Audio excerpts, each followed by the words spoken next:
क्या बात है, आप इतनी सज धज कर कहाँ जा रही हैं? क्या तुम्हें मालूम नहीं है कि एक हफ्ते के बाद हमारे बेटे की शादी होने वाली है। लड़की वालों से हमने जहेज में डबल बेड, अलमारी, फ्रीज, कूलर, वॉशिंग मशीन, सिलाई मशीन, एक कार और 10 लाख रुपया कैश का मुतालबा किया है। सब सामान तो उन्होंने भेज दिया है, लेकिन 10 लाख रुपयों में से सिर्फ 5 लाख रुपए ही दिए और 5 लाख रुपए शादी के दिन देने का वादा किया है। अभी नहीं 5 लाख रुपयों से अपने लिए, अपनी बेटी के लिए, अपने खानदान के लिए और अपने बेटे के लिए मुमताज कलेक्शन फिरोजपुर जिला से कपड़ा वगैरह खरीदने जा रही है। वाह बहनों वाह, तुमने तो कमाल ही कर दिया। जहेज में इतना कम सामान क्यों मांगी हो? इन चीजों के साथ एक पेट्रोल पंप, एक स्टेशन, एक हवाई अड्डा और साथ ही में 2-3 हेलीकॉप्टर भी मांग लेती, ताकि शॉपिंग करने के लिए तुम इस तरह पैदल नहीं बल्कि जहेज के हेलीकॉप्टर में सवार होकर जाती। अच्छा एक बात बताओ, तुम्हें जहेज लेते हुए बिल्कुल शर्म नहीं आई? आखिर तुम्हारे पास भी एक नौजवान बेटी है। कल जब तुम इसकी शादी के लिए लड़का ढूंढोगी, लड़के वाले जहेज में इन्हीं चीजों का मुतालबा कर दें, तो क्या तुम्हारी इतनी हैसियत है कि तुम अपनी बेटी के जहेज में ये चीजें दे सको?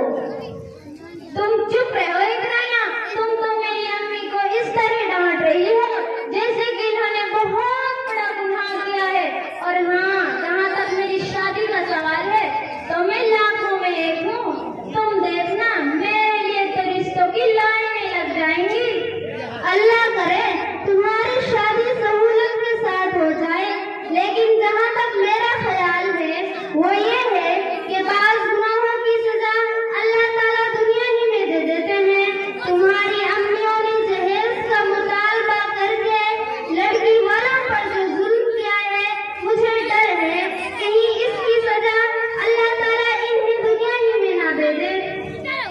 यहाँ से चलिए अम्मी जान, हम पहले ही बहुत लेट हो चुके हैं। इन जैसी हज्जन और मौलवन हो रहे थे तो इसी तरह की उल्टी सीधी बातें करती रहती हैं। अस्सलामु अलैकुम व रहमतुल्लाहि व बरकातुहू। व अलैकुम अस्सलाम व रहमतुल्लाहि व बरकातुहू। आई बहन, आप इतनी परेशान होकर कहाँ जा रही हैं? सुनो बहन, एक हफ्ते के बाद मेरी बेटी की शादी होने वाली है।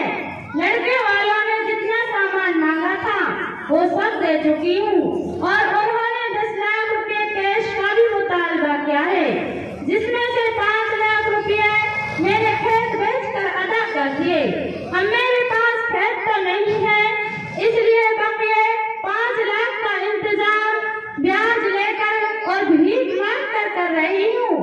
अल्लाहु अकबर। अब ये जमाना भी आ गया है कि माँ और बेटी दोनों ब्याज और भीख मांग कर जहेज के सामान की तैयारी कर रही हैं। आप मुझे अपनी समझदारी का बता दीजिए, मैं भी जाकर उन खूंखार और जहेज की लालची औरतों का दिमाग दुरुस्त करती हूँ। खाला जान, उनका नाम शबनम और फरमीना है और वो इसी मोहल्ले में रहती है, लेकिन आप जरा नरम और धीमी आवाज में उनसे बात कीजिएगा। कहीं ऐसा ना हो कि वो आपकी बातें सुनकर गुस्से में आ जाए और मेरी शादी तोड़ दे, जिनके बाद मेरी इस बूढ़ी माँ को मेरी शादी की खातिर फिर से यहाँ वहाँ का चक्कर लगाना पड़े।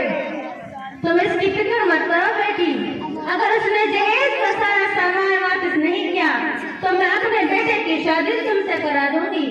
मैं भी जाकर उन खूंखार औरतों से मुलाकात करती हूँ। अस्सलामु अलैकुम व रहमतुल्लाहि व बरकातुहू। व अलैकुम अस्सलाम व रहमतुल्लाहि व बरकातुहू। अस्सलामु अलैकुम व रहमतुल्लाहि व बरकातुहू। व अलैकुम अस्सलाम व रहमतुल्लाहि व बरकातुहू।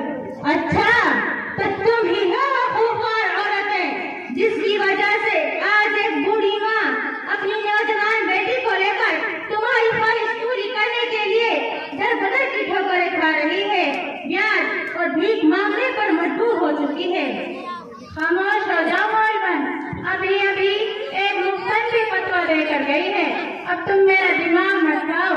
पता नहीं सुबह उठकर आज मैंने किसका मुंह देख लिया था जो तुम जैसी मौलवन और मुख्तलिफ औरतों से मुलाकात हो रही है। अरे तुम्हें क्या मालूम कि हमने हमारे बेटे को कितनी मुशक्कतों से पाला है और उसकी परवरिश और तालीम के लिए हमने कितनी चीजों की कुर्बानियां दी हैं। और इसी पर बस नहीं, हमने हमारे बेटे की तालीम हिंदुस्तान के बजाय अमेरिका में कराई ताकि हमारा बेटा लाखों और करोड़ों में एक हो।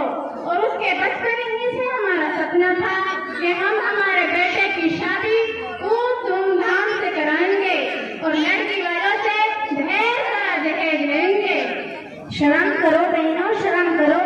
इससे अच्छा तो ये था कि तुम किसी की स्टेशन पर जाकर बैठ जाती और अपने बेटे की तालीम और तरबियत पर जितना रुपया खर्च की हो वो भी मांग कर वसूल करती रहती। अरे शैतान सिर्फ खूबवार औरत हो।